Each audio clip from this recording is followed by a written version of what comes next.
So I was asked by a couple of users, what's the difference between the Commodore 128 version of Kix and the 64 version?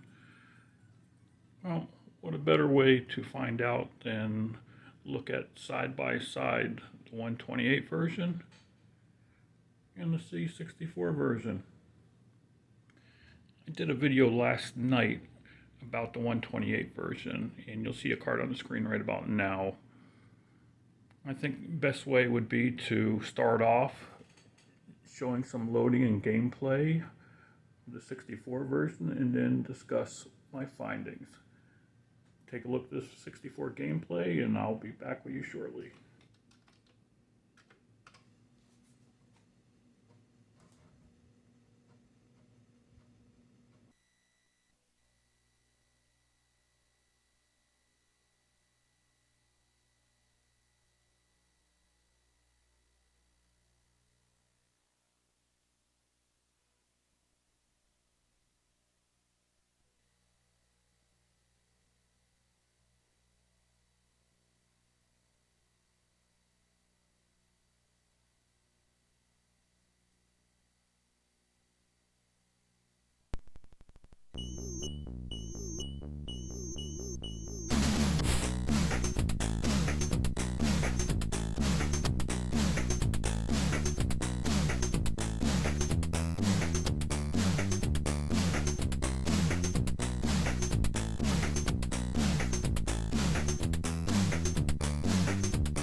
Okay, that was gameplay on a real Commodore 64.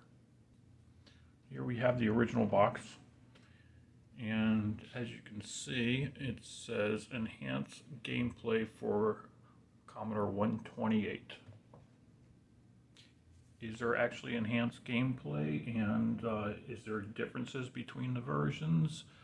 Here's my thoughts. I think there are 4 differences, and I'll start with the most obvious and end with the least obvious.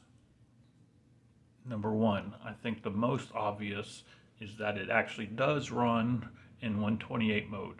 It's not just a game that you can put in and it'll auto load the 64 version from 128 mode. It'll actually switch. Some games do that, not a ton, but I guess more than actually running native. So the fact that it runs natively on a 128, that's a plus. There's not a lot of those. Number 2, being a 128 native game, it auto loads. You don't have to type in any commands to get it to run. All you do is you put the disk in, you turn the computer on, and it automatically loads the game.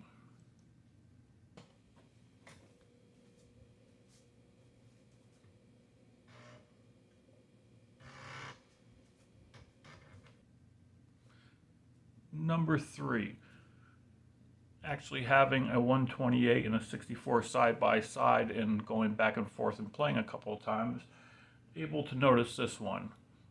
With the extra memory on the 128, it apparently loads the entire game into memory, and you do not have a lot of disk access. It seems like it loads it once, and then unless you're saving a high score, there's no more disk activity. You can actually even take the disk out. You load it once and that's it.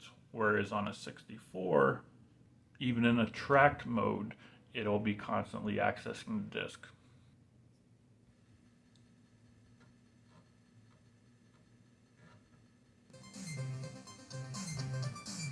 And number 4. This one is the eye test to me, so let me know if you think the same thing. But number 4, I do believe, is taking advantage of the faster processor on the 128. The 128 actually has a 2 megahertz processor, but in VIC-2 or 40 column mode, it cannot use that full 2 megahertz. When it is drawing the screen, it has to be at 1 megahertz. Only when it is drawing the borders, which is out of view, can it switch off the VIC-2 and get an extra speed bump. I believe that's about a 16 or 17% speed bump, and I think we're seeing that. So what do you think? You think there's a big enough difference between the 2 versions to justify having a 128 version? I think so. Just what I mentioned here is enough for me. The fact that it actually runs in 128 mode and takes at least minimally advantage to the extra hardware, like the extra RAM, the modestly faster CPU speed, even that little bit makes it worth it. I hope to do some more Commodore 128 games here in the near future, and some of those won't even just be VIC-2. Some of those will actually be VDC games. And in more recent years, there have been some ports that use the VDC graphic chip. That's the 80 column mode, which Commodore once upon a time claimed it was incapable of graphics, but now we know that's not the case, and it actually can do a pretty good job. So if you like this, like and subscribe. Give me some feedback down in the comment section and let me know kind of what you want to see. Anyways, thank you, and I'll see you on the next video.